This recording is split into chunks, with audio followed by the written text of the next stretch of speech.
우리는 가끔 길을 잃습니다. 아니, 정확히 말하면 우리는 매일 길을 잃은 채 살아가고 있는지도 모르겠어요. 아침마다 울리는 알람 소리에 눈을 뜨고 꽉 막힌 도로 위에서 시간을 보내며 어제와 다르지 않은 업무와 관계의 피로 속에서 허덕이다 보면 문득 이런 생각이 들곤 하죠. 지금 나는 무엇을 위해 이렇게 바쁘게 움직이고 있는 걸까? 우리가 발을 딛고 서 있는 이 땅, 우리가 그토록 소중하게 여기는 집과 통장의 숫자들, 그리고 매일 우리를 웃게 울고 만드는 그 수많은 사건이 거대한 우주의 관점에서 보면 얼마나 작고 사소한 것인지 우리는 아주 자주 잊고 삽니다. 잠시 상상해 보세요. 아주 깊은 밤, 도시의 소음과 불빛이 모두 사라진 외딴 곳에서 홀로 밤하늘을 올려다보고 있는 당신의 모습을요. 머리 위로 쏟아질 듯 박혀있는 무수한 별빛들. 그 빛들은 지금 이 순간 우리에게 도착했지만 사실은 수백 년, 수만 년, 어쩌면 수억 년 전의 과거에서 출발한 여행자들입니다. 우리가 별을 본다는 건 사실 그 별의 과거를 보고 있는 셈이죠. 지금은 이미 사라져버렸을지도 모르는 어느 항성의 마지막 흔적을 우리는 오늘 밤의 낭만이라 부르며 감상하고 있는 겁니다. 이 거대한 시공간의 스케일 앞에서 우리의 고민은 잠시 숨을 고르게 됩니다. 칼 세이건은 그의 저작 코스모스를 통해 우리에게 바로 이 우주적 관점을 선물합니다. 그는 과학이라는 딱딱한 도구를 빌려와서 우리 인류가 얼마나 경이로운 존재인지, 동시에 얼마나 겸손해야 하는 존재인지를 가장 아름다운 문장으로 고백하죠. 이 책은 단순히 행성의 위치나 별의 온도를 가르쳐주는 백과사전이 아니에요. 오히려 우리가 어디에서 왔고 누구이며 어디로 가고 있는지를 묻는 인류 최고의 인문학적 질문에 대한 과학적 답변서에 가깝습니다.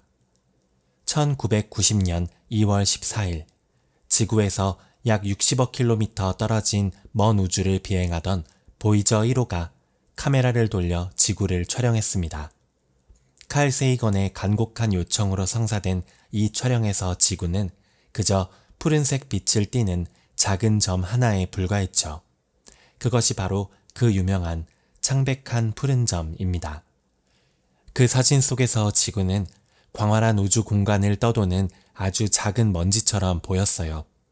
세이건은 그 작은 점을 보며 이렇게 말했습니다. 저 점이 우리가 있는 곳입니다. 저곳이 우리의 고향이고 바로 저기에 우리가 있습니다. 당신이 사랑하는 모든 이들, 당신이 아는 모든 사람들, 당신이 들어본 모든 사람, 예전에 살았던 모든 인간이 저기에서 삶을 영위했습니다. 그 작은 점 안에서 수많은 왕과 정복자들이 승리와 영광을 위해 피의 강을 만들었고 수천 개의 종교와 이데올로기가 서로가 옳다며 싸웠습니다. 모든 사랑과 증오, 모든 문명과 야만, 모든 성자와 죄인이 그 작은 점 위에서 태어나고 사라졌죠. 이 압도적인 이미지를 마주하고 나면 우리가 일상에서 겪는 갈등이나 질투, 소유에 대한 집착이 얼마나 부질없는 것인지 깨닫게 됩니다. 그것은 허무주의가 아닙니다. 오히려 우리에게 주어진 이 찰나의 시간이 얼마나 기적 같은 것인지를 알려주는 해방감에 가깝죠. 우리는 우주라는 거대한 바다의 해안가에 서 있는 존재들입니다. 인류의 역사는 그 바다에 발가락을 살짝 담가본 수준에 불과해요. 하지만 우리는 그 짧은 시간 동안 별을 관찰하고 우주의 법칙을 찾아내며 우리가 살고 있는 이 세계를 이해하려고 노력해 왔습니다. 왜일까요? 왜 우리는 먹고 사는 문제와는 전혀 상관없어 보이는 저 먼 우주의 기원을 궁금해하는 걸까요? 칼 세이건은 말합니다. 우리는 모두 별의 먼지로 만들어졌기 때문이라고요. 우리 몸을 구성하는 탄소와 질소, 칼슘 같은 원소들은 아주 오래전 어느 거대한 별이 폭발하며 우주로 흩뿌린 잔해들입니다. 즉 우리는 우주의 일부이며 우주가 자기 자신을 인식하기 위해 만들어낸 생각하는 세포인 셈입니다. 코스모스라는 말은 고대 그리스어로 질서 있는 우주를 뜻합니다. 혼돈을 뜻하는 카오스의 반대말이죠. 이 단어를 처음 사용한 사람들은 우주가 무질서한 신들의 놀이터가 아니라 인간이 이해할 수 있는 일정한 법칙에 의해 움직이는 곳이라고 믿었습니다. 그 믿음이 인류의 문명을 만들었고 과학을 탄생시켰습니다. 우리는 우주를 탐구함으로써 결국 우리 자신을 탐구하고 있는 것입니다. 텅 빈 공간에 홀로 던져진 존재가 아니라 138억 년이라는 유구한 시간의 흐름 속에서 정교하게 엮인 존재라는 사실을 확인하는 과정이죠. 오늘 우리는 그 긴 여행의 첫걸음을 떼어보려 합니다. 너무 조급해야 할 필요는 없어요. 우주의 시간은 우리의 인생보다 훨씬 느긋하니까요. 우리가 아등바등 살아가는 100년이라는 시간은 우주의 달력으로 치면 1초도 되지 않는 찰나입니다. 하지만 그 1초도 안 되는 시간 속에 우리 삶의 모든 우주가 담겨 있다는 사실이 중요합니다. 광활한 어둠 속에서 서로를 비추는 작은 불빛들처럼 우리는 지금 이 순간 이곳에 함께 존재하고 있습니다. 이 만남 자체가 얼마나 확률적으로 불가능한 기적인지, 그리고 우리가 발을 딛고 있는 이 대지가 얼마나 소중한 곳인지를 느껴보는 것만으로도 충분합니다. 그렇다면 이 방대한 우주의 역사 속에서 우리는 대체 어느 지점에 서 있는 걸까요? 우리가 이 땅에서 문명을 일구고 역사를 기록하기 시작한 건 우주의 전체 시간 중에서 언제쯤의 일일까요? 그 거대한 시간의 지도를 펼쳐보면 우리는 우리가 생각했던 것보다 훨씬 더 늦게 도착한 손님이라는 사실을 알게 됩니다. 그 압도적인 시간의 흐름을 이해하기 위해 우리는 138억 년이라는 상상조차 할 수 없는 긴 세월을 단 1년의 달력 안으로 옮겨보려고 합니다. 우리는 흔히 인생을 마라톤에 비유하곤 합니다. 하지만 이 138억 년이라는 시간을 1년짜리 달력에 압축해놓고 보면 인간의 일생은커녕 인류의 전 역사조차 마라톤의 출발선에서 신발끈을 묶는 시간조차 되지 않는다는 걸 깨닫게 됩니다. 이 우주 달력의 개념은 우리가 가진 시간관념을 송두리째 뒤흔들어 놓죠. 자, 이제 우리가 1월 1일 0시 0분 0초에 서 있다고 상상해 보세요. 바로 그 순간 모든 것의 시작인 빅뱅이 일어납니다. 우주가 그 한 점으로부터 폭발하듯 팽창하며 시간과 공간 그리고 물질이 탄생한 순간입니다. 하지만 그 화려한 시작 이후의 우주는 우리가 상상하는 것만큼 역동적이지 않았습니다. 1월 한 달 내내 우주는 그저 팽창하고 식어가는 거대한 어둠의 바다였죠. 1월 10일쯤이 되어서야 첫 번째 별들이 중력의 힘으로 뭉쳐져 빛을 내기 시작했습니다. 하지만 우리가 살고 있는 이 아름다운 은하 밀키웨이는 무려 5월 1일이 되어서야 그 윤곽을 드러냅니다. 그러니까 1월부터 4월까지 지구상의 그 어떤 생명도 어떤 신화도 존재하지 않았던 그 긴 시간 동안 우주는 홀로 침묵하며 자신을 빚어내고 있었던 셈이에요. 5월, 6월, 7월 우주에는 수억 개의 은하가 생겨나고 사라졌지만 우리를 잊게 할 태양계는 여전히 우주의 먼지 속에 잠들어 있었습니다. 여름이 다 가도록 우리 태양계는 소식조차 없었습니다. 9월 9일이 되어서야 비로소 태양이 타오르기 시작했고 9월 14일 우리가 발을 딛고 있는 지구가 형성되었습니다. 달력을 넘겨보세요. 1년 중 3분의 2가 지나간 시점입니다. 그런데도 지구는 여전히 우리가 아는 생명이라 부를 만한 것이 없었습니다. 9월 25일경에야 비로소 바다 어딘가에서 아주 단순한 형태의 생명이 태동하기 시작하죠. 그들은 아주 느릿느릿 그리고 끈질기게 진화의 계단을 올랐습니다. 10월과 11월 내내 지구는 산소를 만들어내고 대기를 정비하며 생명의 시대를 준비했습니다.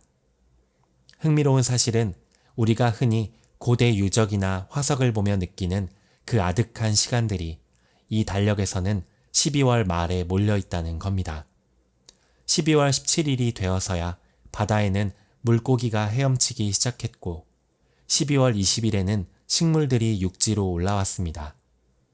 아이들이 그토록 좋아하는 공룡들의 시대는 언제일까요? 바로 크리스마스 이브인 12월 24일부터 28일까지입니다. 지구를 지배했던 그 거대한 괴수들의 제국이 고작 나흘 동안의 이야기였다니 믿어지시나요? 만약 외계인이 12월 29일에 지구를 방문했다면 그들은 공룡이 사라진 이 행성을 보고 여기는 이제 생명의 시대가 끝났군 이라며 돌아갔을지도 모를 일입니다. 우리가 주인공이라고 믿고 싶은 인간의 등장은 더 당혹스럽습니다. 12월 31일, 달력의 마지막 날이 되어서야 인류의 조상들이 등장하기 시작하거든요.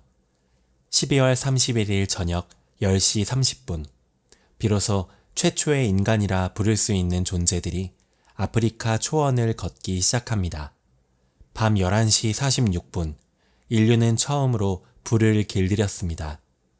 이때부터 인류는 어둠을 몰아내고 따뜻한 음식을 먹으며 밤의 공포로부터 조금씩 벗어나기 시작했죠. 그런데 여기서 소름 끼치는 사실이 하나 더 있습니다. 우리가 역사 교과서에서 배우는 그 수많은 전쟁, 영웅들의 서사, 위대한 문명들의 기록은 모두 12월 31일 밤 11시 59분 이후에 일어난 일이라는 점입니다. 11시 59분 20초, 인류는 처음으로 농사를 짓기 시작하며 한 곳에 정착했습니다. 11시 59분 35초에야 비로소 수메르와 이집트의 도시들이 세워지고 문자가 발명되었습니다. 지금으로부터 약 5천년 전의 일들이 이 달력에서는 자정까지 단 15초를 남겨둔 시점인 겁니다. 모세의 기적도 부처의 깨달음도 공자의 가르침도 모두 11시 59분 54초경에 일어났습니다. 인류가 그토록 소중하게 지켜온 철학과 종교, 도덕의 역사가 단 6초 만에 스쳐 지나간 셈이죠. 예수의 탄생은 11시 59분 55초, 그리고 르네상스와 대항해 시대, 과학혁명은 자정 1초 전인 11시 59분 59초에 일어났습니다. 우리는 지금 이 1초 속에 살고 있습니다.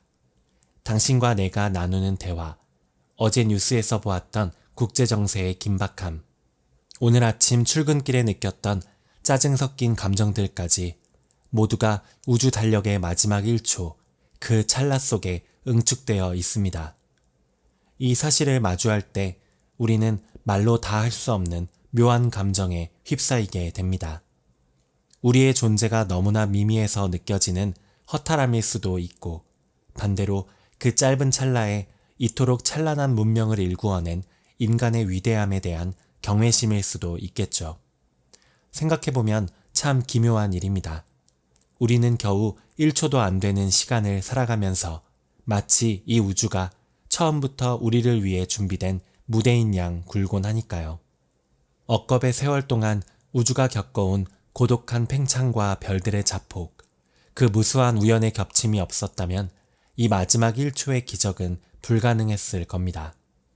하지만 우리는 그 찰나의 시간 속에서 서로를 미워하고 영원히 가질 수 없는 것들을 소유하기 위해 소중한 에너지를 쏟아붓습니다.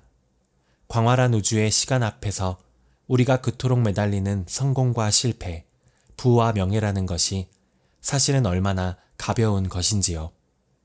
칼 세이건은 이 찰나의 시간을 살아가는 우리에게 묻습니다. 이토록 짧은 시간 동안 우리를 갈라놓았던 수많은 증오와 전쟁이 무슨 의미가 있느냐고요. 우리는 광활한 우주의 시간 속에서 아주 우연히, 그리고 아주 짧게 마주친 여행자들일 뿐입니다. 우리가 영원이라 부르는 것들이 사실은 눈 깜빡임보다 짧은 순간이라는 사실을 받아들이는 순간 우리의 시야는 달라집니다. 내 곁에 있는 사람의 소중함, 우리가 공유하는 이 짧은 생애의 무게가 이전과는 다르게 다가오기 때문입니다.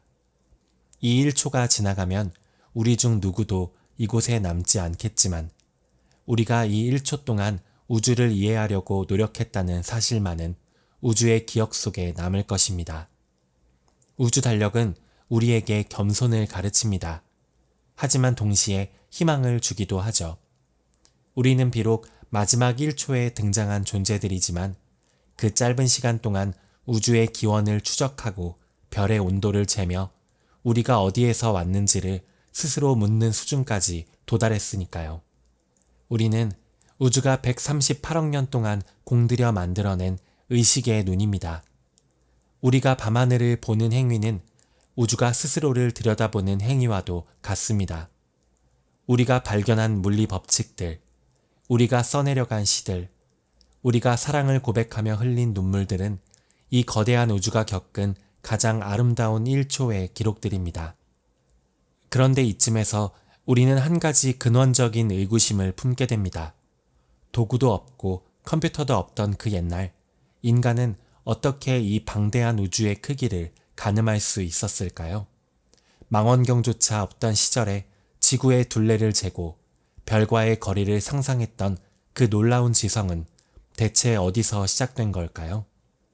12월 31일의 그 짧은 시간 속에서도 인류는 끊임없이 질문을 던졌습니다. 눈앞에 보이는 사물의 이면을 궁금해하고 보이지 않는 너머의 세계를 증명하고 싶어 했죠. 그 답을 찾기 위해서는 다시 시간을 거슬러 올라가 고대 이집트의 뜨거운 햇살 아래 서 있던 한 남자의 그림자를 따라가 보아야 합니다. 에라토스테네스라는 한 학자가 오직 막대기 하나와 인간의 지성만으로 거대한 지구의 크기를 계산해내던 그 경이로운 순간 말입니다. 지금으로부터 약 2200년 전 이집트 알렉산드리아에는 인류사에서 가장 매혹적인 장소 중 하나였던 대도서관이 있었습니다. 그곳은 단순히 책을 보관하는 창고가 아니라 우주와 세계를 향한 인간의 호기심이 집대성된 지식의 성소였죠. 지중해에 푸른 바람이 불어오고 햇볕에 빳빳하게 마른 파피루스의 플레움이 복도를 채우던 그곳에서 학자들은 세상을 이해하기 위한 치열한 논쟁을 벌였습니다. 그 도서관의 관장이었던 에라토스테네스라는 인물에 대해 이야기해보려 합니다. 그는 소위 말하는 천재였지만 그의 위대함은 복잡한 계산기나 정교한 도구를 가졌기 때문이 아니었습니다. 그는 그저 질문할 줄 아는 사람이었을 뿐입니다. 그는 어느 날 도서관 깊숙한 곳에서 빛바랜 파피루스 두루마리 하나를 읽게 됩니다. 그 글에는 이집트 남쪽 끝에 있는 시에네라는 도시에 관한 흥미로운 기록이 담겨 있었어요. 하계의 정오가 되면 시에네의 깊은 우물 바닥까지 햇빛이 곧게 비치고 수직으로 세워진 기둥의 그림자가 완전히 사라진다는 내용이었죠. 태양이 머리 꼭대기 정중앙에 온다는 뜻이었습니다. 보통 사람이라면 남쪽 나라는 정말 덥고 해가 높이 뜨는구나 하고 넘겼을지도 모릅니다. 하지만 에라토스테네스는 달랐습니다. 그의 머릿속에는 작은 균열이 생기기 시작했죠. 만약 지구가 평평하다면 왜 다른 곳에서는 그림자가 생기는 걸까? 그는 이 의문을 풀기 위해 알렉산드리아에서 직접 실험을 해보기로 합니다. 똑같은 하계 정오에 알렉산드리아에 있는 막대기의 그림자를 측정해 본 것이죠. 만약 지구가 평평하다면 시에네에서 그림자가 없다면 알렉산드리아에서도 그림자가 없어야 마땅했습니다. 평평한 바닥에 내리쬐는 햇빛은 어디서나 같은 각도일 테니까요. 하지만 결과는 그의 예상대로였습니다. 시에네에는 그림자가 없던 바로 그 시각, 알렉산드리아의 막대기에는 분명한 그림자가 생겼습니다. 막대기 끝과 그림자 끝이 이루는 각도는 약 7도였습니다. 에라토스테네스는 이 사소한 차이에서 인류 역사상 가장 거대한 결론을 이끌어냅니다. 지구의 표면은 휘어져 있다. 즉, 지구는 둥글다는 사실을 말이죠. 그는 여기서 멈추지 않았습니다.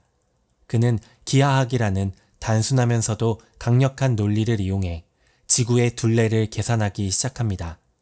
7도라는 각도는 원 전체인 360도의 약 50분의 1에 해당합니다. 그렇다면 시에네와 알렉산드리아 사이의 거리에 50을 곱하면 지구 전체의 둘레가 나오리라는 가설을 세운 것이죠. 당시에는 정확한 지도가 없었습니다. 그는 베마티스타이라고 불리는 전문 보행자들을 고용했습니다. 이들은 오직 일정한 보폭을 유지하며 수백 킬로미터를 걸어 거리를 측정하는 사람들이었습니다. 뜨거운 사막의 모래바람을 뚫고 오직 인간의 발걸음으로 지구의 피부를 가로질러 거리를 쟀던 것이죠. 이 얼마나 투박하면서도 정직한 노동인가요? 오늘날 우리는 버튼 하나로 전 세계의 거리를 재지만 그 시절에는 자신의 몸을 도구 삼아 진리에 도달해야 했습니다. 측정된 두 도시 사이의 거리는 약 800km였고 여기에 50을 곱한 결과는 오늘날 우리가 알고 있는 실제 지구 둘레와 고작 몇 %의 오차밖에 나지 않는 수치였습니다. 이 이야기가 우리에게 주는 전율은 단순히 수치의 정확성에 있지 않습니다. 그것은 인간이 신화와 미신의 세계에서 빠져나와 관찰과 추론의 세계로 발을 내디딘 상징적인 순간이기 때문입니다. 그전까지 인간은 세상이 신들의 변덕에 의해 움직인다고 믿었습니다. 가뭄이 들면 신이 노한 것이고 풍년이 들면 신이 축복한 것이라 생각했죠. 하지만 에라토스테네스는 막대기 하나로 그 신화의 장막을 걷어냈습니다. 세상에는 변하지 않는 질서가 있고 인간의 이성으로 그 질서를 파악할 수 있다는 믿음을 증명한 것입니다. 우리는 가끔 지식이란 것이 아주 거창한 장비나 최첨단의 기술에서만 나온다고 오해하곤 합니다. 하지만 에라토스테네스의 막대기는 우리에게 전혀 다른 이야기를 들려주죠. 그가 가졌던 도구는 그저 막대기 하나와 자신의 보폭, 그리고 무엇보다 생각하는 힘 뿐이었습니다. 그는 수만 명의 인력이 동원된 거대한 피라미드보다 한 인간의 머릿속에서 피어난 기하학적 통찰이 세상을 더 멀리, 더 정확하게 볼 수 있게 해준다는 사실을 보여주었습니다. 이것이야말로 인간이 가진 가장 강력한 무기이며 우리가 코스모스를 탐구해야 하는 근본적인 동력입니다. 알렉산드리아 도서관에는 이런 혁명적인 생각들이 가득했습니다. 그곳에는 70만 권에 달하는 파피루스 두루마리가 있었고 전 세계의 지식인들이 모여 우주의 기원과 생명의 신비를 논했습니다. 하지만 안타깝게도 이 위대한 지식의 보물창고는 전쟁과 광기 속에서 파괴되고 말았습니다. 도서관이 불타던 날 인류는 단순히 책 몇 권을 잃은 것이 아니었습니다. 우리가 누구인지, 우리가 어디에 서 있는지에 대한 집단적인 기억을 통째로 잃어버린 것이죠. 만약 그 도서관의 지혜들이 온전히 보존되었다면 인류는 중세의 암흑기를 거치지 않고 훨씬 더 빨리 별들 사이를 항해했을지도 모릅니다.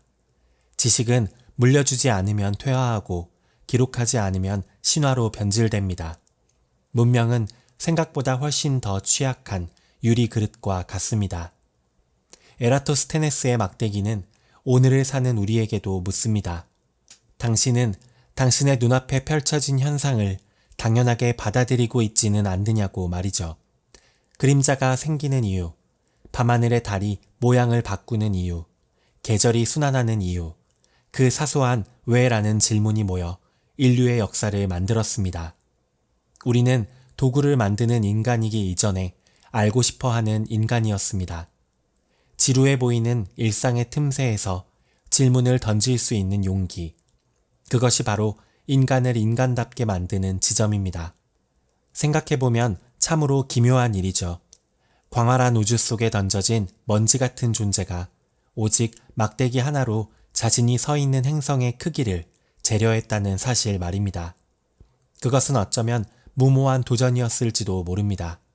하지만 그 무모함이 있었기에 우리는 비로소 우리가 사는 집의 크기를 알게 되었고 우리를 둘러싼 세계가 생각보다 훨씬 더 거대하고 정교하다는 것을 깨달았습니다.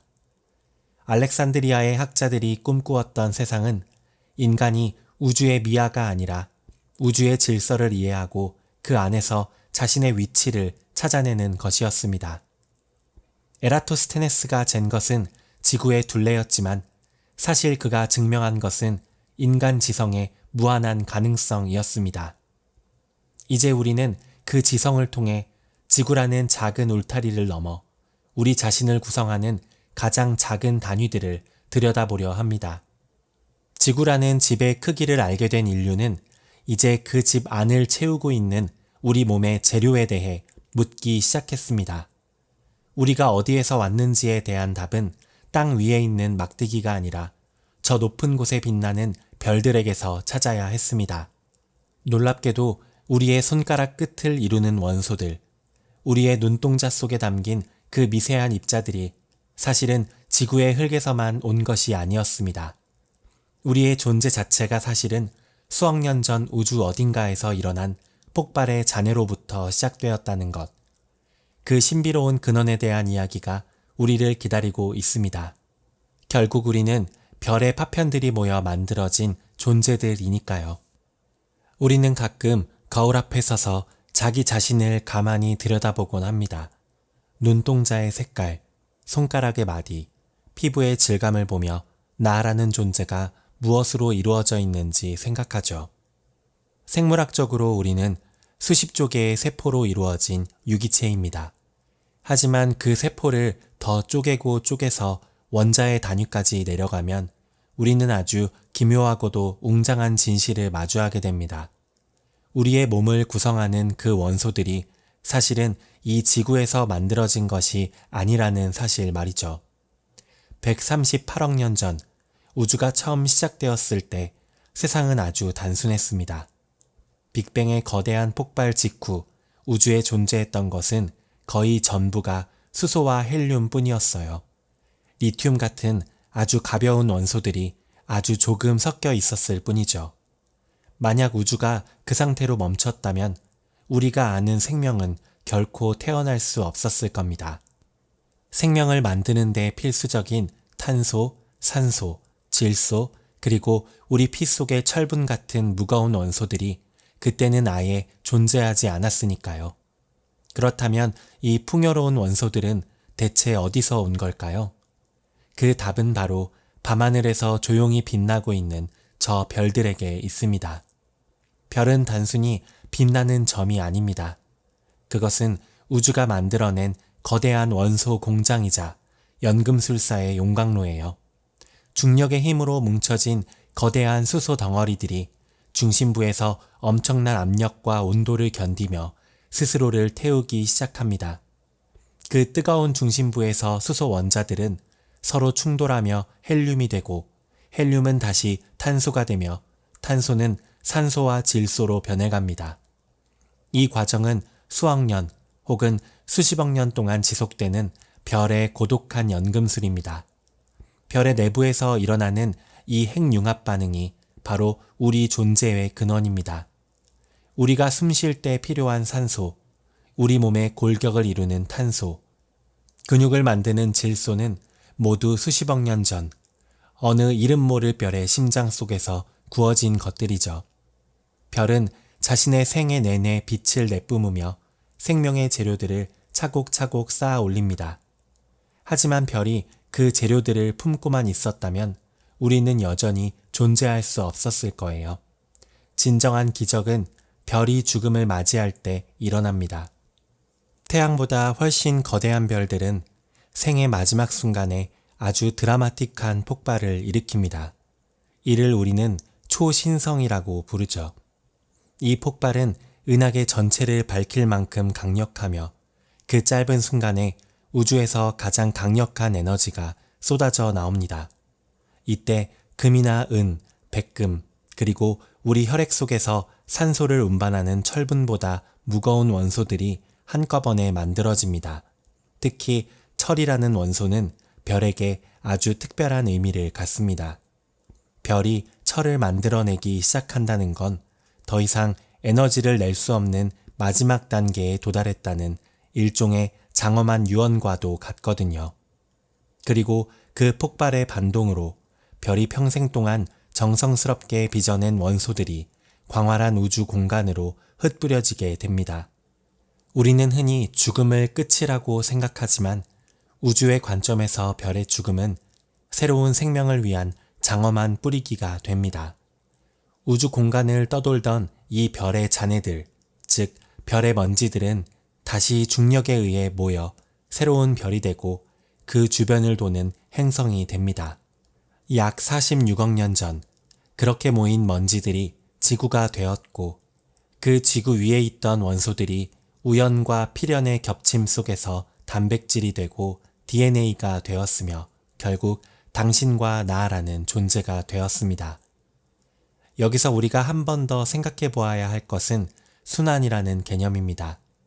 지금 당신의 폐 속으로 들어간 산소 분자는 불과 몇 분 전까지는 옆집 정원의 나무가 내뱉은 것일 수도 있고 수천 년 전 어느 철학자가 내뱉은 숨결이었을지도 모릅니다. 하지만 더 멀리 거슬러 올라가면 그 산소는 수십억 년 전 우주 저편에서 타오르던 어느 항성의 조각이었습니다. 우리는 단 한순간도 우주와 분리된 적이 없습니다. 우리는 말 그대로 오래된 미래이며 138억 년을 여행해온 원자들의 일시적인 모임인 셈입니다. 이것이 칼 세이건이 말한 우리는 별의 먼지라는 문장의 진짜 의미입니다. 우리의 왼손에 있는 원자와 오른손에 있는 원자가 서로 다른 별에서 온 것일 수도 있습니다. 내 몸속에 흐르는 철분은 수십억 년 전 은하계 저편에서 폭발한 어느 초신성의 마지막 유산일지도 모르죠. 우리가 별을 바라보며 동경을 느끼는 것은 어쩌면 당연한 일입니다. 우리는 우리를 낳아준 고향의 흔적을 본능적으로 알아보고 있는 것이니까요. 우리가 밤하늘의 은하수를 보며 느끼는 그 아련한 그리움은 어쩌면 우리를 구성하는 원자들이 자신의 고향을 기억하고 보내는 신호일지도 모르겠어요. 이 사실을 깨닫고 나면 세상을 보는 눈이 조금 달라집니다. 우리는 그저 이 땅에 발을 붙이고 사는 미미한 존재가 아니라 우주가 138억 년 동안 정교하게 빚어낸 결실입니다. 내 곁에 있는 사람, 길가에 핀 꽃, 심지어 발에 채이는 돌멩이조차도 나와 같은 별의 자손들이죠.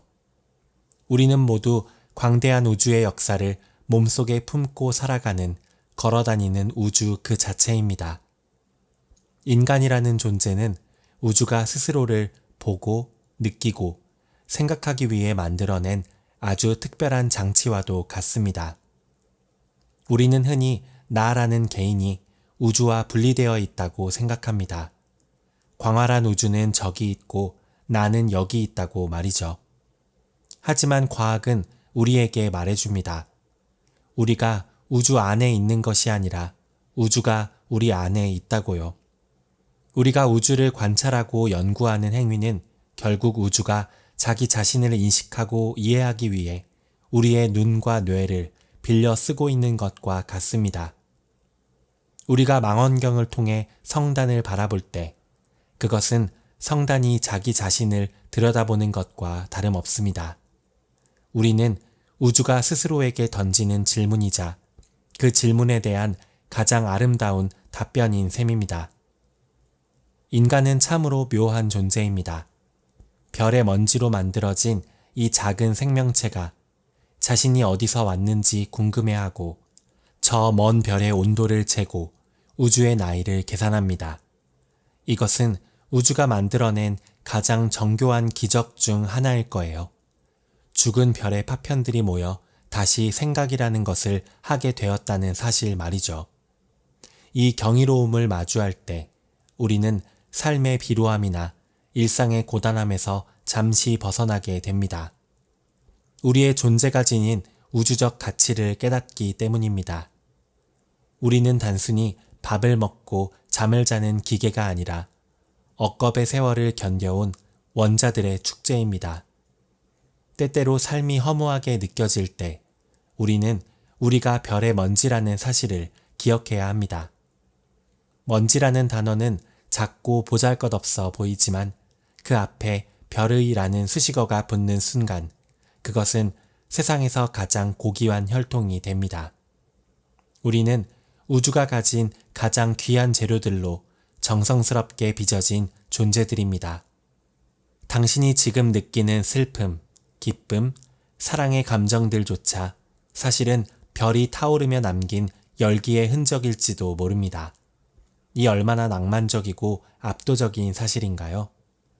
별의 먼지들이 모여 생명이 되고 의식이 되기까지는 참으로 긴 시간이 걸렸습니다.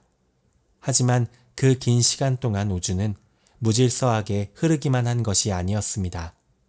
보이지 않는 거대한 손처럼 우주 전체를 관통하는 정교한 법칙들이 이 먼지들을 이끌어왔죠.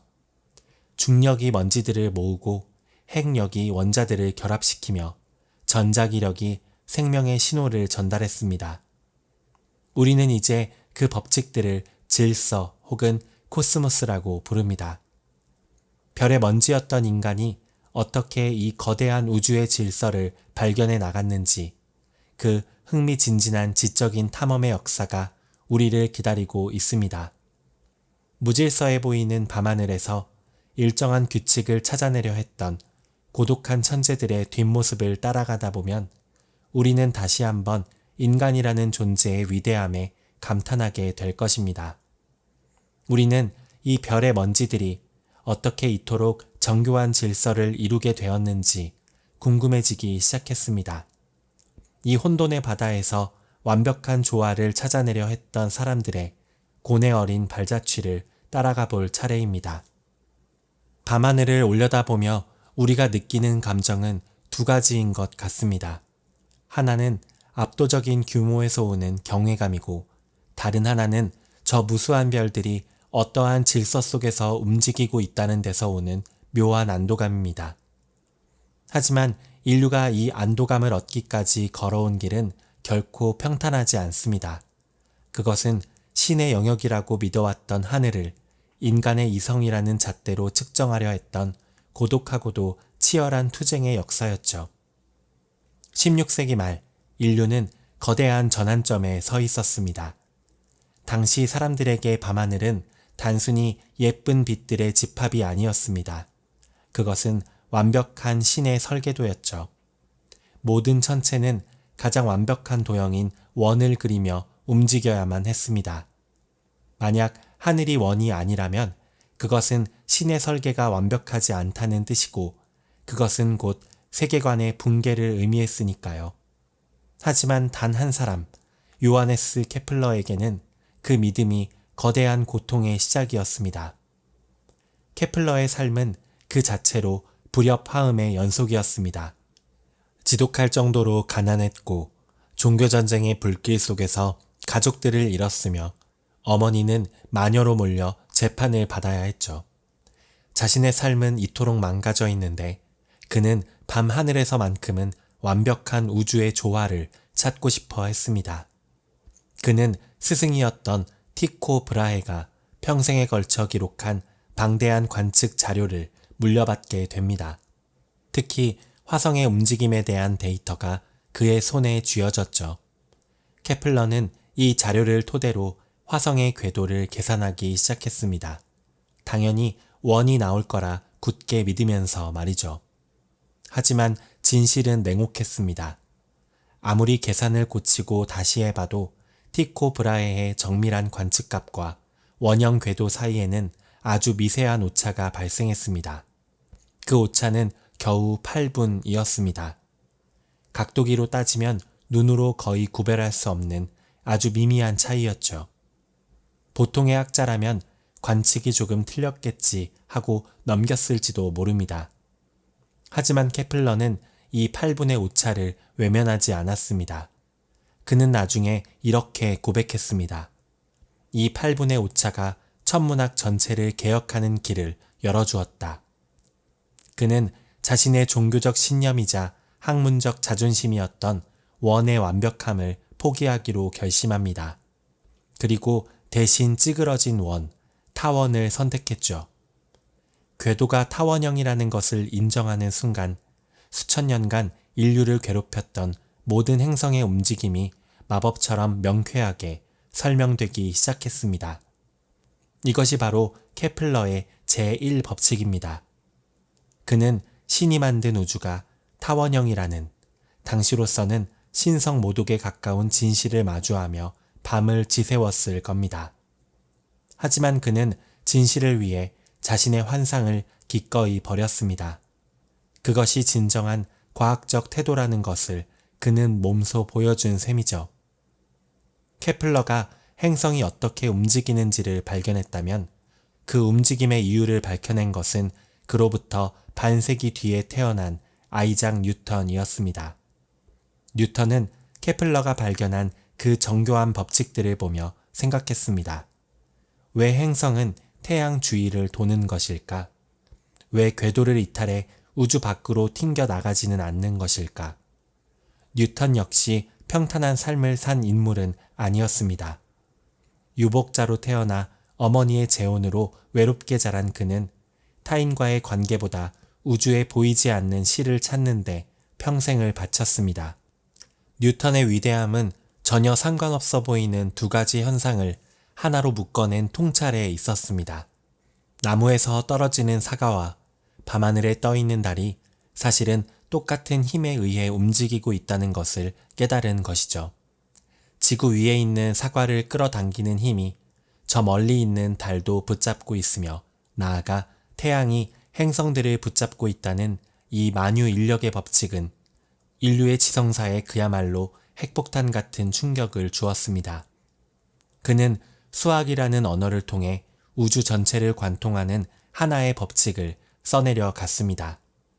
뉴턴 덕분에 우주는 이제 하나의 거대한 시계가 되었습니다. 누군가 처음에 태엽을 감아놓으면 그 뒤로는 정해진 법칙에 따라 톱니바퀴가 한치의 오차도 없이 맞물려 돌아가는 기계적인 세계 말이죠. 이 발견은 인류에게 말할 수 없는 안도감을 주었습니다. 우주는 변덕스러운 신들의 놀이터가 아니라 인간이 계산하고 예측할 수 있는 질서 정연한 곳이라는 사실을 확인시켜 주었으니까요. 이제 우리는 다음 일식이 언제 일어날지, 헨리의 성이 언제 다시 돌아올지를 수학적으로 계산할 수 있게 되었습니다. 하지만 이 조화로운 세계관은 뉴턴에게도 깊은 고뇌를 안겨주었습니다. 모든 것이 법칙에 의해 결정된다면 인간의 자유의지는 어디에 있는가? 그리고 이 완벽한 기계를 만든 설계자는 누구인가? 뉴턴은 평생을 이 질문과 싸우며 살았습니다. 그는 과학자였지만 동시에 신학자였고, 자신이 발견한 그 정교한 물리 법칙들이 곧 신의 언어라고 믿었습니다. 그는 연금술에 빠지기도 했고, 성서의 비밀을 풀기 위해 방대한 시간을 쏟기도 했죠. 어쩌면 그에게 과학은 차가운 지식이 아니라 신의 마음을 읽으려는 간절한 기도였을지도 모릅니다. 케플러와 뉴턴, 이 두 거인이 일구어낸 조화로운 세계관은 우리에게 소중한 교훈을 남깁니다.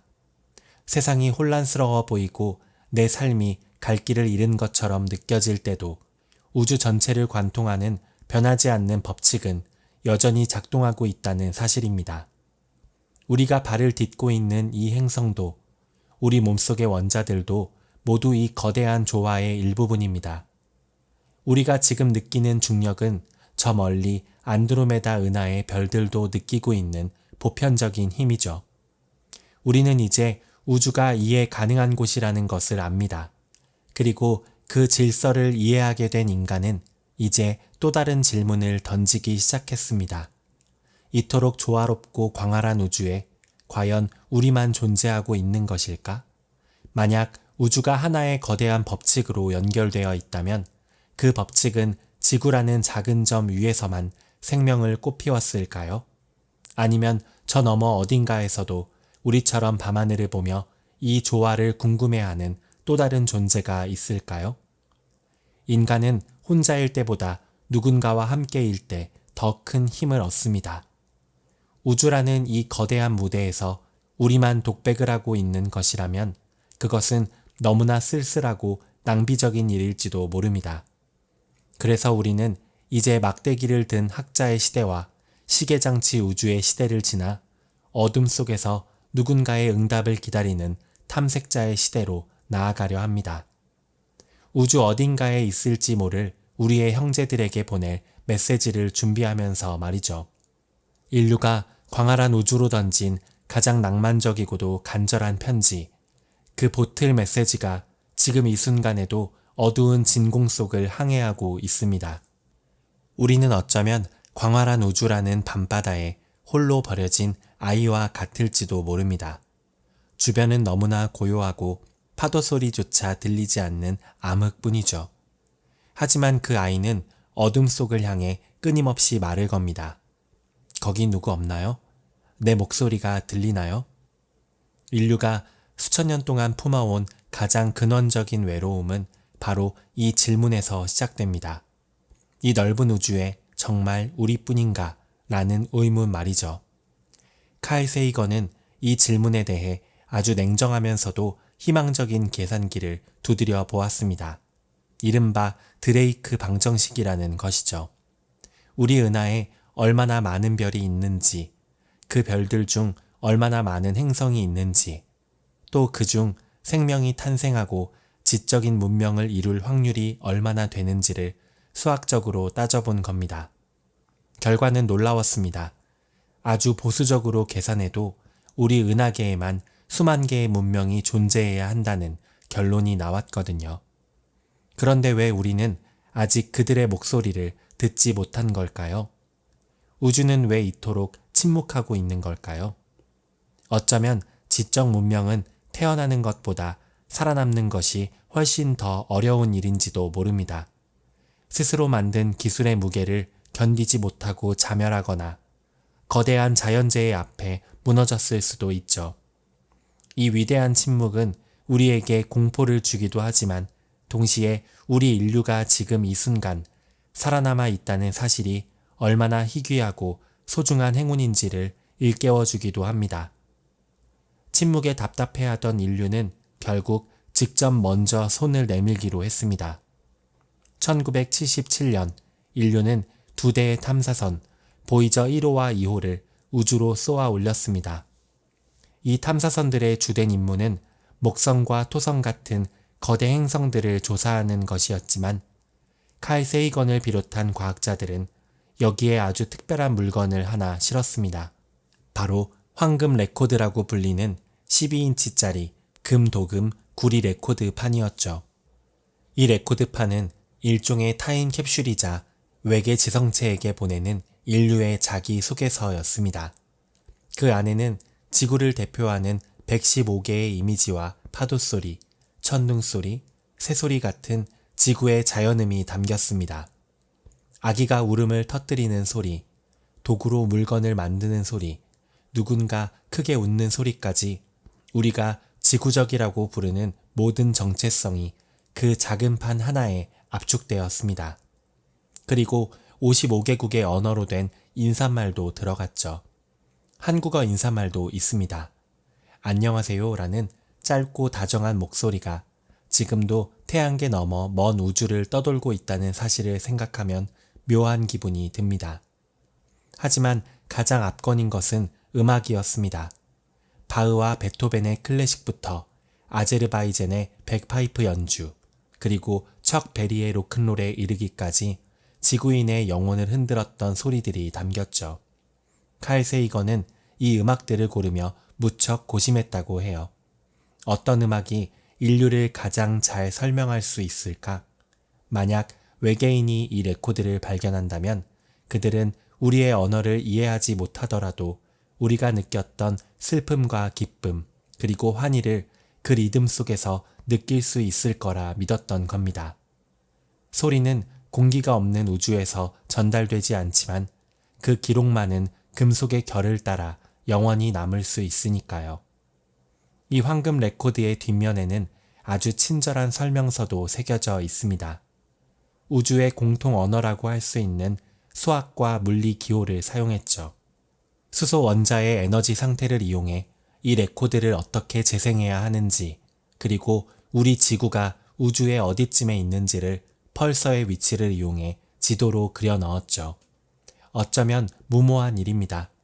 수억 년의 시간이 흐른 뒤에나 누군가에게 발견될지 모르는 이 작은 판에 우리는 우리가 누구인지를 온 힘을 다해 기록한 것이니까요. 누군가는 물을지 모릅니다. 그들이 우리를 찾으면 위험한 것 아닌가요?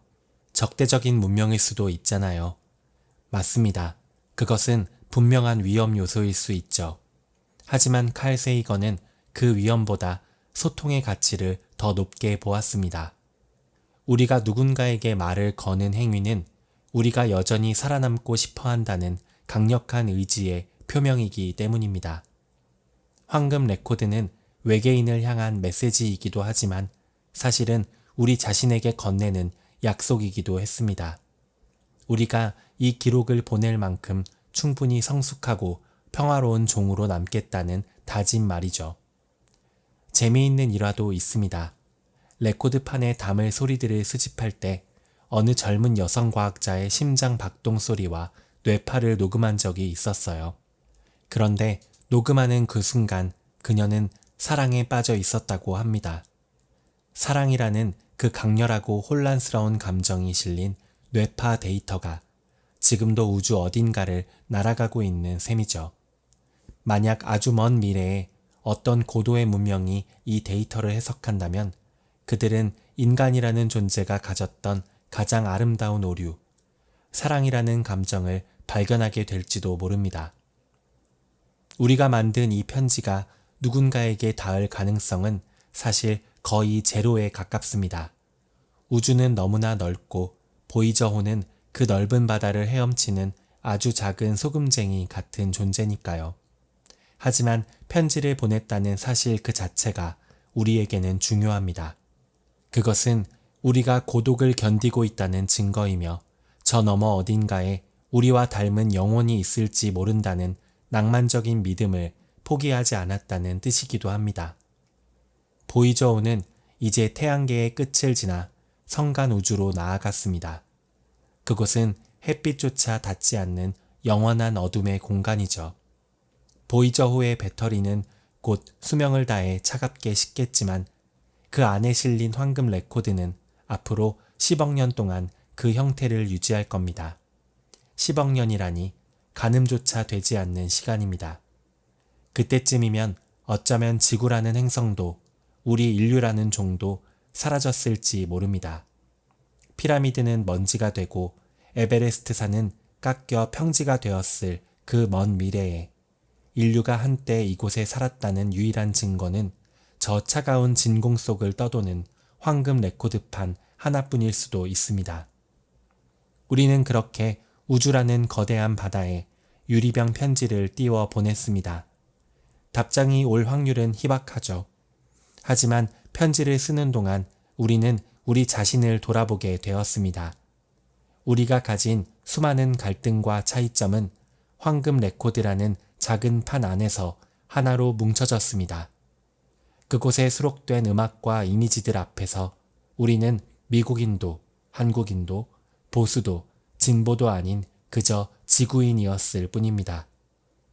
보이저우가 우리에게 준 가장 큰 선물은 외계 문명과의 조우가 아니었습니다.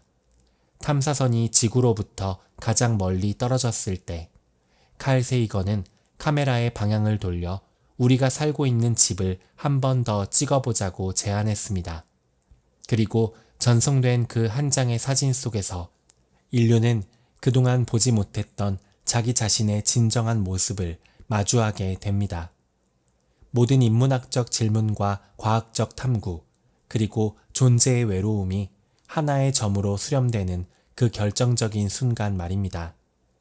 우리가 그토록 거대하다고 믿었던 세계가 사실은 광활한 어둠 속에서 금방이라도 부서질 듯 위태롭게 떠있는 작은 빗줄기에 불과하다는 사실을 말이죠.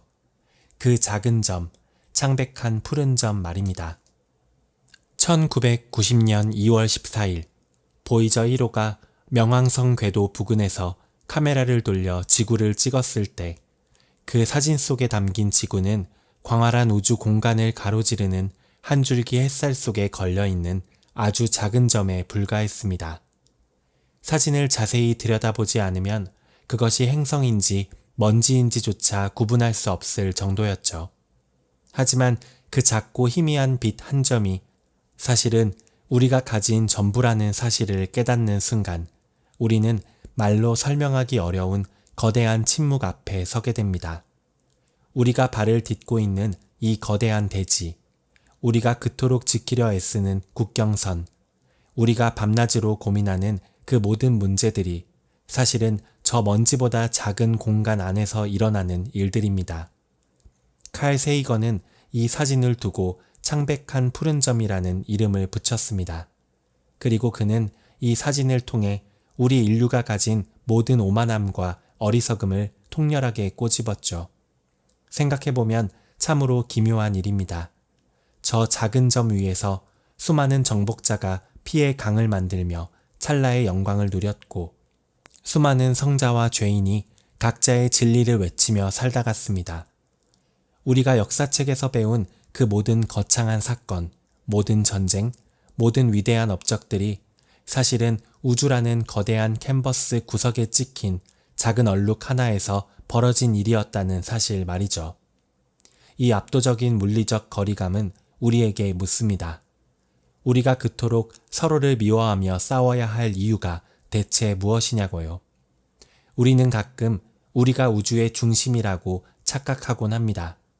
나의 고통이 세상에서 가장 크고 나의 성공이 우주를 뒤흔들 만큼 대단한 것이라고 믿고 싶어 하죠.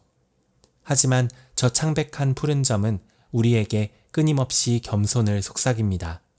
이 광활한 우주적 공간 속에서 우리가 발을 딛고 서 있는 이 지구는 그저 외로운 티끌에 불과하다는 사실을요.